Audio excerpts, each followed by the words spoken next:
Olá, paz para todos, sejam muito bem-vindos. Pastor Marcos Moreira, mais uma vez trazendo um resumo de sermão para vocês. Hoje o sermão é 29, cujo título é Espere em Deus, baseado no texto de Miqueias 7, de 7 a 10.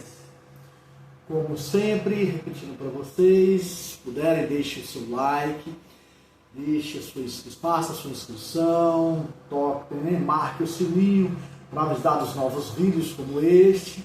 Compartilhe também esse vídeo com outras pessoas. Também disse das outras vezes e quero repetir, atrás de mim tem uma arte, uma pintura a óleo, que é feita por mim. Eu vou estar sempre colocando artes como estas, para apreciação de vocês, tá bom? Espere em Deus é um tema interessante, simples, pela sua própria palavra. Miqueias, ele coloca dentro do texto bíblico uma proposta de que a gente, no fazer das nossas coisas, no construir das nossas ideias, no realizar daquilo que precisamos realizar em nossas vidas, quer seja, eu gosto de repetir para vocês, quer seja a nossa vida secular, que é o nosso trabalho, quer seja a nossa vida acadêmica, que é do aprendizado, do conhecimento, quer seja na religiosa, que é do crescimento espiritual, da transformação de nossa vida espiritual. Então, em qualquer uma dessas fases de nossas vidas, quando vamos fazer alguma coisa, às vezes nós queremos fazer de qualquer jeito. É próprio do ser humano ele tentar realizar as coisas dentro da sua força, da força do seu braço, do seu intento, realizar de qualquer maneira, a gente fala assim, Não se preocupa com as consequências daquilo que ele mesmo está fazendo.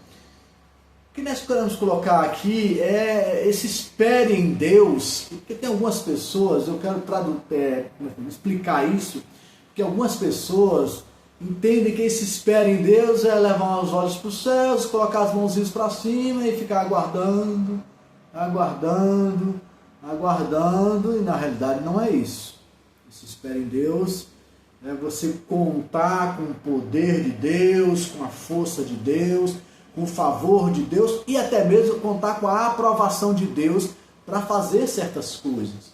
Alguns projetos e planos, vocês vão sempre ouvir isso da minha boca, falar de projetos, de planos, porque até mesmo ao ler a Bíblia, é interessante que eu faça um plano de leitura da Bíblia para que eu consiga concluir. Ela é de Gênesis e Apocalipse, assim que muitas pessoas falam, e realmente é. O primeiro livro é Gênesis e o último livro, na sequência que é montada a Bíblia hoje, é o Apocalipse. E posso dizer para vocês que eu já consegui isso, já consegui ler de Gênesis e Apocalipse. Na realidade, mais de uma vez. Mas assim, se você não coloca dentro do seu coração um projeto dizendo assim, eu vou fazer a leitura de tal livro a tal livro, em tantos tempos, em tantos meses, se você não planeja, também fica muito solto e não é interessante. Mas, voltando para o assunto, o espere em Deus não é você simplesmente aguardar o tempo todo, mas é você ter um certo cuidado como você faz as coisas. Existem umas palavrinhas, e algumas que não são o contrário de virtude, são as invirtudes. Por exemplo, o egoísmo e a arrogância são invirtudes. O narcisismo é uma invirtude. Então, o humanismo no sentido de você confiar na força, na inteligência e somente no conhecimento do homem é também uma invirtude. Você dissociar o conhecimento do homem, o que o homem é, e o que ele fez, e o que ele tem hoje, daquilo que é a consequência do Criador dele, daquele que fez, que gerou o homem, e como diz na Bíblia, a sua imagem e semelhança, derramando sobre ele não somente um corpo físico, mas uma mente que pensa e um espírito que move. Então, se você faz isso somente pensando no homem sobre o homem, as pessoas que negam a Deus, eu já comentei algumas vezes, algumas pessoas não acreditam em Deus da forma que a gente acredita. E eu vou estar sempre reforçando para vocês também que a forma com que eu falo, obviamente tem a ver com aquilo que eu creio. Eu sou cristão, eu sou evangélico, eu creio no Deus que está escrito na Bíblia, na forma que está lá, e claro, tenho ideias, e tenho filosofias, e tenho pensamentos, e tenho conceitos, mas o básico do meu pensamento é esse. Então, Se uma pessoa diz para mim que ela não acredita em Deus, eu vou conversar com ela da maneira mais natural possível. Vai dar bom dia, pastor? Claro, não existe isso. Não existe separar a pessoa porque ela tem ou ela não tem fé, ou ela tem uma fé diferente da minha. Eu não faço isso. A gente conversa, a gente dialoga, e se houver entendimento, não há entendimento. E se não houver entendimento, pessoal, continua, a amizade continua. Um pensa de um jeito, outro pensa de outro, um tem um conceito, outro tem outro conceito. Discutimos os conceitos. Se eles se alinham, ótimo, a gente caminha junto e pode construir coisas juntos. Se não se alinham, cada um caminha no seu caminho, mas e não vai virar é meu inimigo. Não existe isso, não existe meu inimigo. Em várias áreas de nossas vidas, nós temos isso. No nosso trabalho tem pessoas que concordam com o nosso trabalho, com o trabalho que realiza, a gente trabalha junto e faz alguma coisa. Mas existem alguns trabalhos em que, na realidade, as pessoas são concorrentes entre si. Um procurando uma comissão, o outro também quer a comissão, então os dois disputam os clientes, né? Então eles não são inimigos, eles são adversários dentro dali, porque eles concorrem para ganhar alguma coisa. E na vida social nós temos isso também, tem pessoas que pensam de um jeito e pensam de outro. Então eu respeito isso, e é importante que a gente respeite isso. Mas voltando para o assunto, então o esperar é esperar em Deus no sentido de você não deixar a sua arrogância, a arrogância de querer fazer as coisas de qualquer maneira, ignorando que Deus, Ele te alimentou no dia da manhã, Ele te deu o sol que brilha sobre a sua cabeça, Ele deu o ar que você respira, e de repente você se acha que pode fazer tudo sozinho. Isso é uma arrogância mesmo, e é uma arrogância estúpida.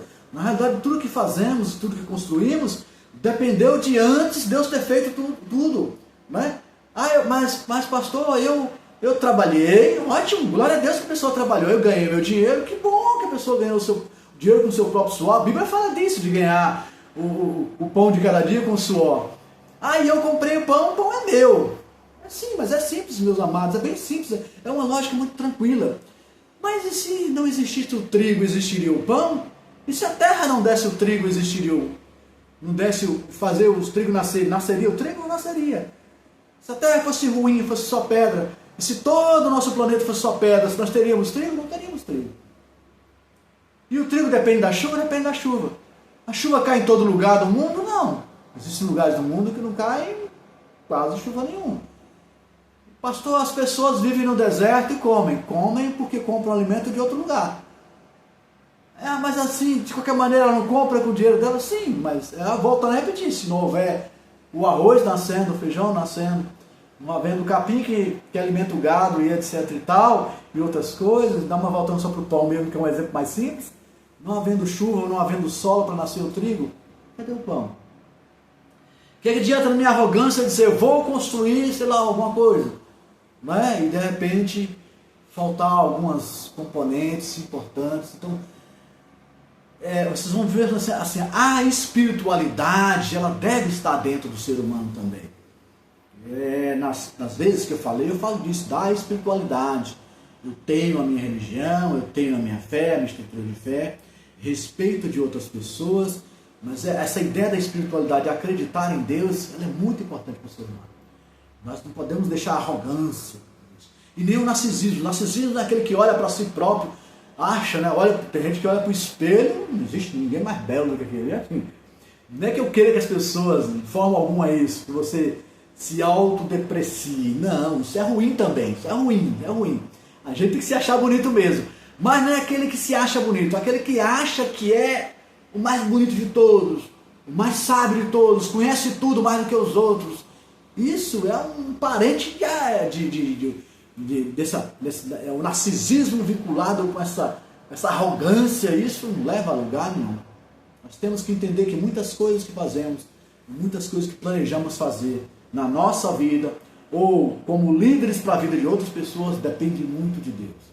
Depende muito de Deus. E a gente entendendo isso, se alinhando com o espere em Deus neste sentido.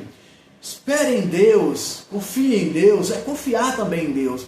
Às vezes tem algumas coisas que surgem nas nossas vidas que nós precisamos realizar e fazer, e que elas são difíceis mesmo. Não tem toda obra que você faz, ela é fácil de fazer. Até mesmo no ministério cristão, tem planos que você faz no ministério cristão, num evangelismo que vai fazer, numa missão que quer realizar e que não dá tão certo quanto você pensa. E nos meus sermões anteriores, você ouviu falar que eu falo do tempo de Deus para as coisas, ou do lugar de Deus para as coisas. Então, assim, o espere em Deus não é no sentido de levantar e aguardar demais, mas esperar, às vezes até mesmo um sinal de Deus para que você faça da melhor maneira, da maneira mais tranquila para você. Claro que tem que haver um esforço próprio, né? Um plano próprio, e você também se imbuir do esforço do que tem que realizar.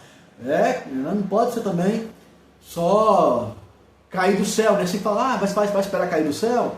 Cai do céu, pessoal. Eu acredito que cai do céu. Eu tenho fé suficiente para saber que muitas coisas acontecem de maneira extraordinária, que não é que assusta a gente, mas que nos dá, sabe, aquele impacto. Rapaz, como isso se realizou assim?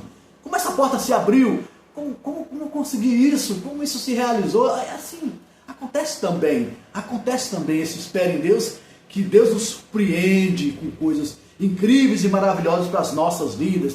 Abre uma porta de emprego, consegue uma facilidade para adquirir um bem, um carro, uma moto, ou seja, uma passagem para fazer uma viagem, uma férias que não estava saindo, mas de repente ela desencanta, e você faz umas férias e consegue também um pacote de viagem, descansa, ou simplesmente fazer uma viagem para perto, mas para um lugar que você consegue, sabe, esfriar um pouco a cabeça, pensar um pouquinho mais, porque as férias são feitas para as pessoas tranquilizarem o seu ânimo, desligar-se um pouco do trabalho secular e pensar em você mesmo, e até em alguns casos, algumas pessoas se inclinam para isso, pensar em melhorar seu relacionamento com Deus, melhorar sua vida espiritual. Isso também é importante. Mas é isso que nós queremos passar para vocês. O espere em Deus não é esperar sempre, mas aguardar. Miqueias e Davi, ele disse assim, que ele estava desesperado, ele já não tinha mais, ele tinha problemas caíram sobre ele, mas ele não desistia de aguardar que Deus viesse em favor dele para salvá-lo. Isso Davi em Salmos. E Miqueias ele coloca que espero no meu Deus, o Deus da minha salvação. É também essa palavra, o Deus da minha salvação, uma referência à vinda de Cristo, a salvação em Cristo Jesus, que já aconteceu. Ele nos deixa, Cristo nos deixa, eu vou voltar sempre a falar de Cristo, do cristianismo que está vinculado ao amor de Cristo, ao que ele fala para as pessoas, ao que ele pensa, ao que ele trabalha com as pessoas naquela época, que deixa para a gente como um legado para a gente passe para outras pessoas. Esse amor de Jesus, a verdade que sai dos lábios dele para o nosso coração, né? O caminho que ele nos ensina, e esse é um caminho de virtudes, as virtudes que eu também tenho clamado para o meu coração e que tenho deixado escrito nos meus sermões e nas minhas redes sociais. Eu faço umas orações e que cada uma daquelas orações pede uma virtude, a cada dia uma virtude diferente. Se puderem também, dê uma olhadinha no Blue Sky, no Twitter que eu tenho, lá tem orações, são orações curtinhas. Você pode fazer uma oração daquela, você lê aquilo ali como oração, dá um amém depois. Isso tudo é conectar com Deus. Não é só clamando para que vocês estejam olhando o meu material, mas querendo passar para vocês que algumas chaves que nós precisamos virar com relação àquilo que Deus deseja do nosso coração para com Ele, e Ele nos favorecerá naquilo que nós pedíamos. Existe um texto que fala assim, pedis e pedis maus, porque pede de uma forma inadequada. O texto diz que pedir para o seu próprio deleite. Pedir para o seu próprio deleite é você deixar de pensar no geral, que é você também pedir para você, sim, mas também pedir para você, para os seus parentes, pedir para os seus vizinhos, pedir para as pessoas que estão trabalhando com você, as pessoas que estudam com você, as pessoas que estão na igreja com você. Você ser mais dado, você ser mais liberar uma bênção e liberar pedidos também para as pessoas. Senhor, me ajuda nisso aqui, mas olha também para o meu amigo tal, coloca o nome da pessoa na oração, também não faz mal nenhum. E depois o amém que arremata tudo, o amém de uma oração é assim seja feito, um clamor a Deus, ó Senhor, assim seja feito na minha vida. Isso é importante. Importante, como é importante também a gente aguardar a Deus em algumas coisas dos nossos projetos. Podemos pedir qualquer coisa a Deus? Podemos. Podemos desejar construir grandes coisas? Sim, podemos. Né? Esperar no Deus da minha salvação, esperar no sentido de Ele poderá me mover para realizar as coisas, Ele poderá me ajudar a completar aquilo que eu desejo no meu coração a realizar na minha vida. Mais uma vez eu digo para vocês, muito obrigado pela paciência, pela audiência de vocês, por estarem assistindo, continuem assistindo. por favor, deixe o seu like, o seu joinha, faça a sua inscrição. O seu like, o seu joinha vai impulsionar para que outras pessoas possam estar vendo esse vídeo. A sua inscrição vai fortalecer o canal para que eu permaneça ministrando para vocês, embora eu não tenha nenhuma intenção de interromper. Como eu disse, são mais de 130 sermões e esse é só o 29, ainda falta muitos sermões. E também compartilhe com outras pessoas. Eu agora também estou colocando alguns shorts, né? São aquelas mensagens curtas de 30 segundos e 1 minuto, que também são interessantes. Dentro do próprio vídeo eu pego isso para que faça o resumo do resumo para vocês, para que vocês também estejam vendo e observando.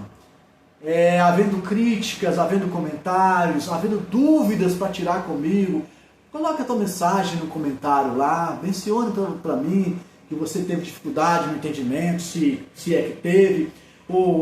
Pastor, eu queria que o senhor falasse também sobre isso. Eu posso inclusive pegar um sermão que está lá no 60º, 70º sermão, com uma mensagem. Se vocês disserem assim, pastor, eu queria que o senhor falasse sobre o sermão número tal, a gente está vendo a interação de vocês, a gente coloca ele na fila, eu antecipo ele na fila, porque como eu estou fazendo na sequência, pessoal. Muito obrigado. Nos vemos no próximo vídeo.